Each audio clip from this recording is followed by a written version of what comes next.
Queens, New York is a wonderful fusion of exotic people, cuisines, and cultures. Look around you and step cautiously. Be aware and very conscious of where you are, for you walk the streets of history. Yes, the streets of Queens were once the playground of many famous people. Sinatra and Tony Bennett, Cyndi Lauper and Satchmo Armstrong, Houdini and ruthless gangsters, whose names cannot be mentioned here. Yet, Queens, New York is also the place where people from all over the world live. Queens, New York is actually the most ethnically diverse place on the planet. So, join us as we explore this wondrous place with the Queen's Digest magazine. Let's meet and learn about these people, where they come from, and who they are. Among those who live in Queens, New York, are people from the land of Guyana. Guyana is perched on the northeastern tip of the South American continent and is the only English-speaking country in that continent. Even though it is in South America, Guyana is historically and culturally actually part of the wider Caribbean community of nations. From time to time we will take a look at the history and culture of Guyana, and today we look back at one of its most well-known historical figures, its first executive president, Linden Forbes Sampson Burnham. Was Burnham Pt2. Today on the Queen's Digest magazine, we continue the series of podcasts featuring the life and career of Linden Forbes Sampson Burnham, that famous Guyanese and Caribbean political icon. In a previous episode, we learned that he had been educated in England and had decided to return to his home country, British Guiana. In today's episode, we take a much closer look at the life of this very famous politician who played such an important role in the development of Guyana and the wider Caribbean region.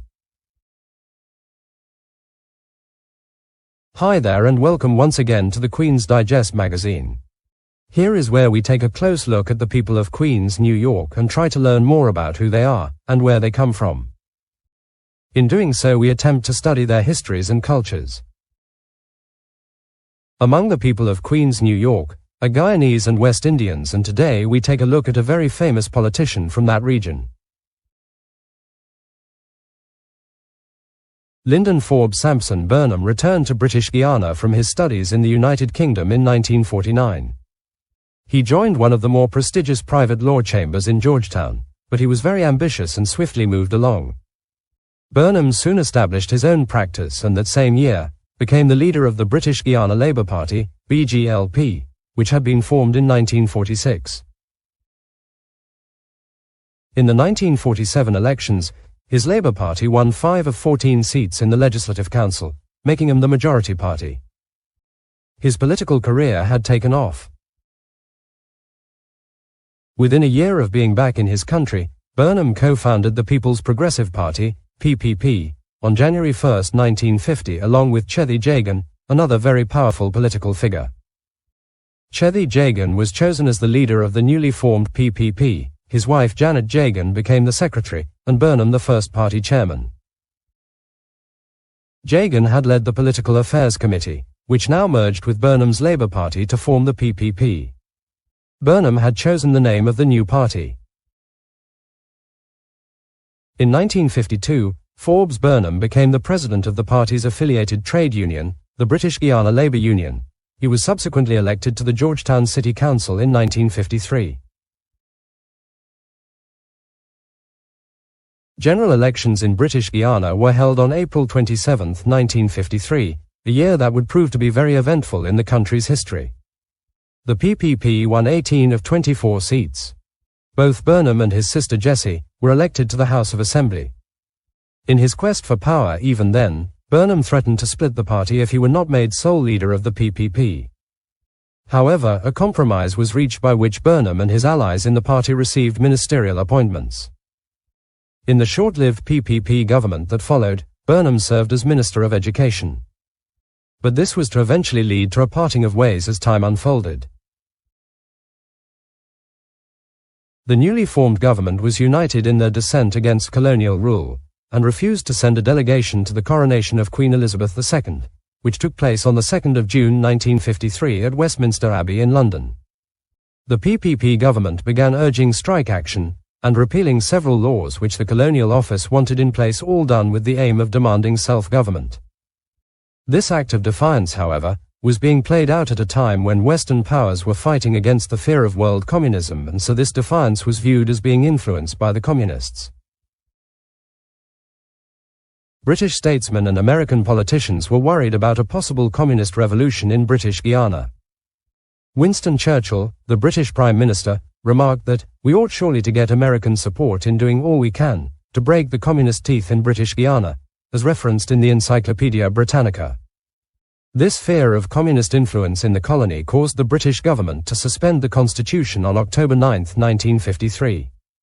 A state of emergency was declared, and a large military force was brought in to occupy the country.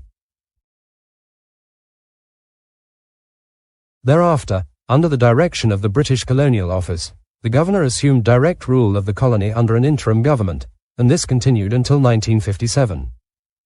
The two local political leaders, Burnham and Jagan, then went to London to protest the occupation, but they were met with utter disdain and their effort proved unsuccessful. While in London, they were subject to secret surveillance by British intelligence services.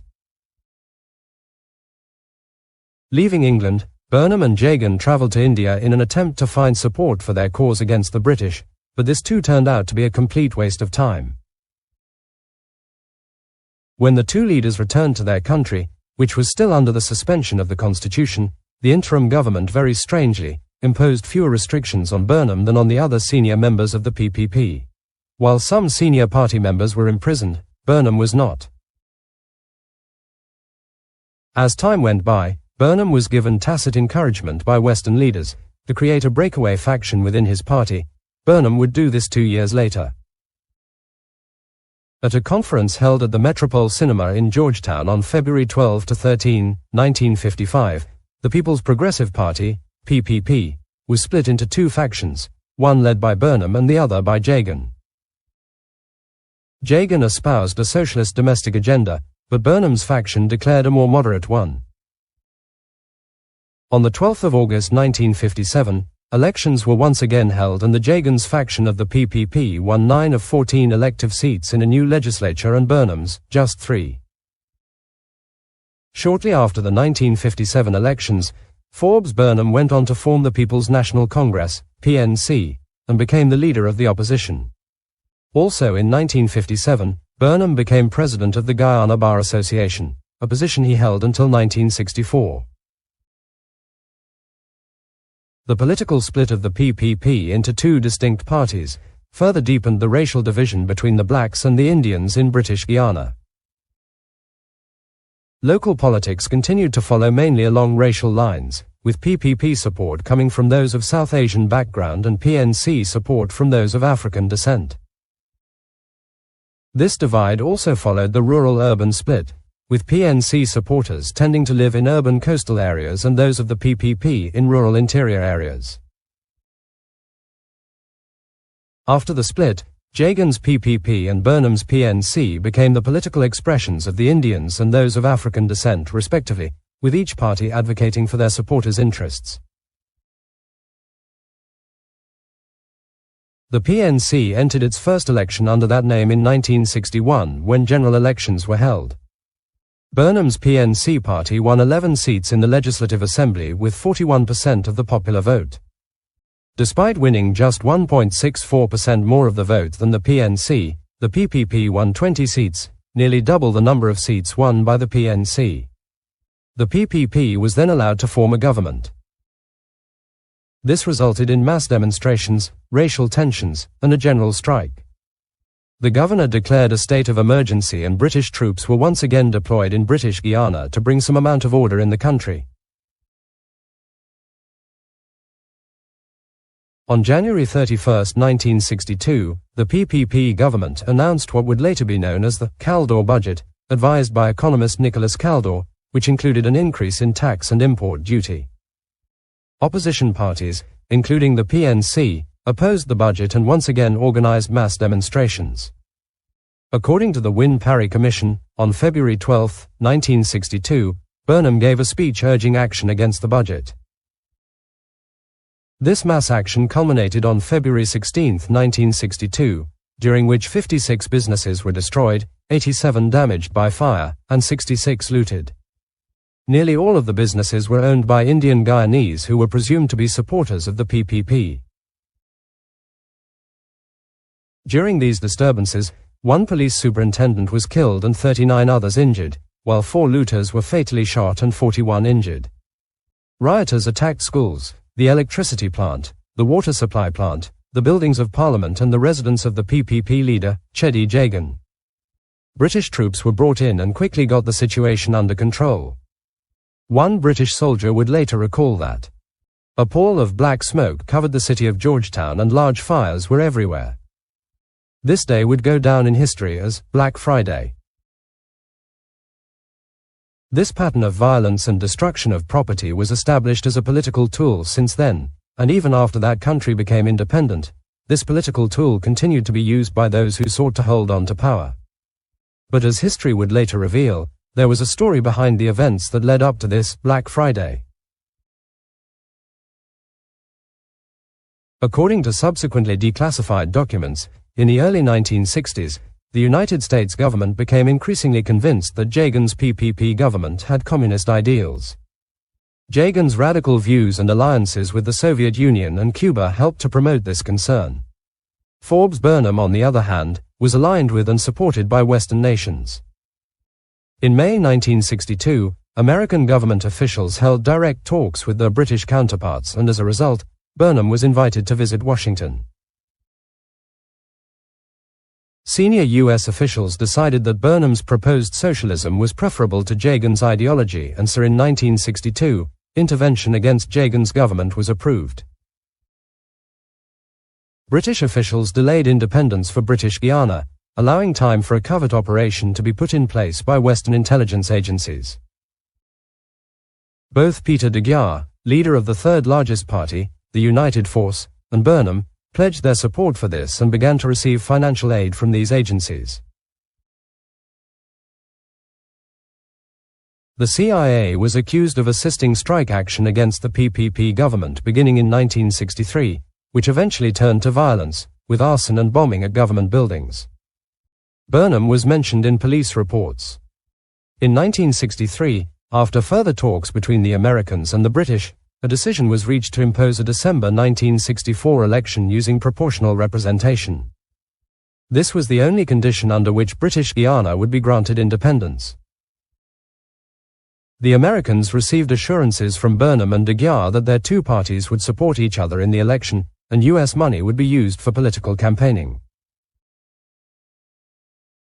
In the months leading up to the December 1964 elections, widespread violence was once again carried out by supporters of the main opposition party. The violence resulted in nearly 200 murders and 2,600 families being displaced. Nearly all of the victims were PPP supporters. A series of racially motivated attacks took place in and around Mackenzie, a bauxite mining community in the upper Demerara River, an area that included the town of Wismar. Among the more bloody of these incidents was the Wismar massacre on May 26, the sinking of the Sun Chapman, a small ferryboat used by locals on July 6, and the subsequent murders of 5 more Indian individuals. Later that year, in August 1964, the leaders of the 3 main political parties, Jagan, Burnham and de Guiana, met to discuss reducing the spate of violence. As this meeting was taking place, the headquarters of the PPP was bombed by the opposition party's agents. More politically inspired violence continued throughout 1964. In the December 7, 1964 election, Jagan's PPP won the highest percentage of the vote, 46% to the PNC's 41%, but it did not secure a majority. Forbes Burnham successfully formed a coalition with the United Force, TUF, which had won the remaining 12% of the votes, and he became Premier of British Guiana on December 14. History shows us that Burnham would remain as head of government for the next 21 years. Thank you for joining us on this episode of the Queen's Digest magazine. We hope that you found it interesting.